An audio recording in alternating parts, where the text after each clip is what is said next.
Hello friends, and welcome back to Big Nate's Whiskey Lounge. I am Nate, and today is day 14 of my whiskey advent calendar. Today is going to be a new experience for me. It is an English whiskey. This is going to be Gulliver's 47 single malt whiskey. Comes in at 47%. Just doing some research on this, it says that it is a slightly peated English single malt.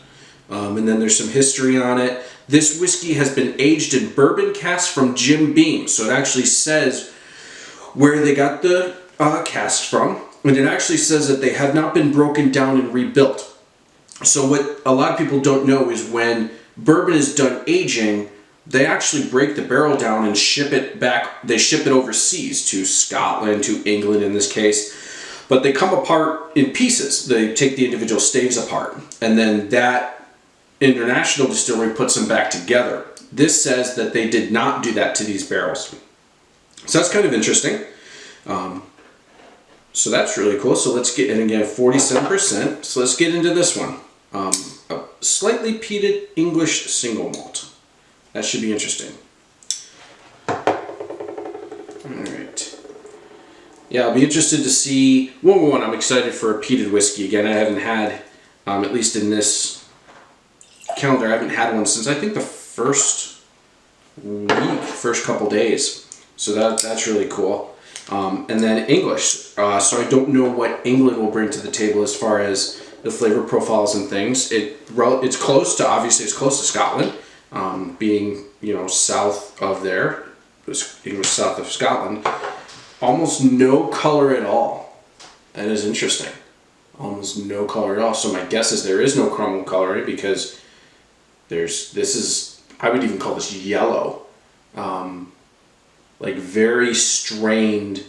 Like, when you're a kid and you get apple juice, but a lot of moms don't want you to have all that sugar, so they dilute it. So it's like, it's a lot of water and a little bit of apple juice. That's kind of what this looks like. Oh, I can tell the peat. That's nice. Oh, I love it. It says slightly peated, but it doesn't take much to pick it up, and I love that. Vanilla,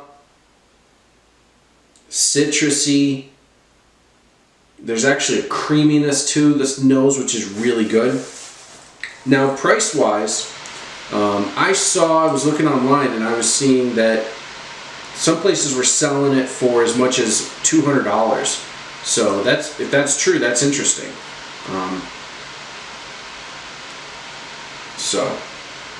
And that could just be one source. So bready, there's a heft to it that's interesting.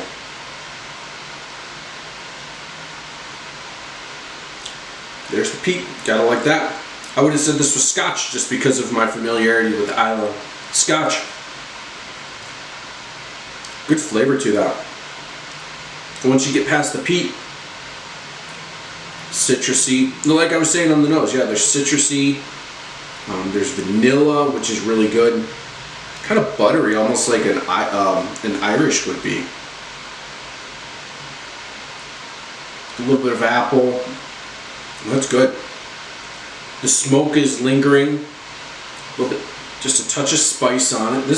I really like this. I wouldn't pay $200 for it, but this is really good, and I'm really glad to have this experience.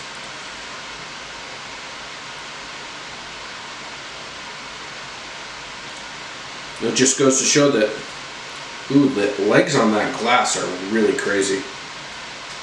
I know you probably can't see that, but the legs that's really cool.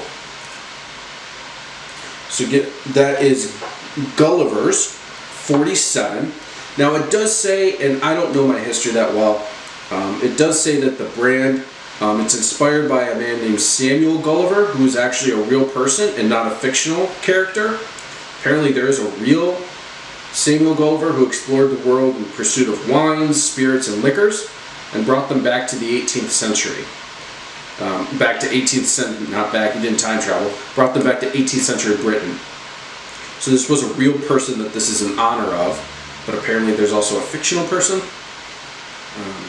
I apologize if you're making fun of me, please feel free to do so, for not knowing that. And I'm on Master of Malt website where I'm getting a lot of these, and apparently they cannot ship it to the US at the moment.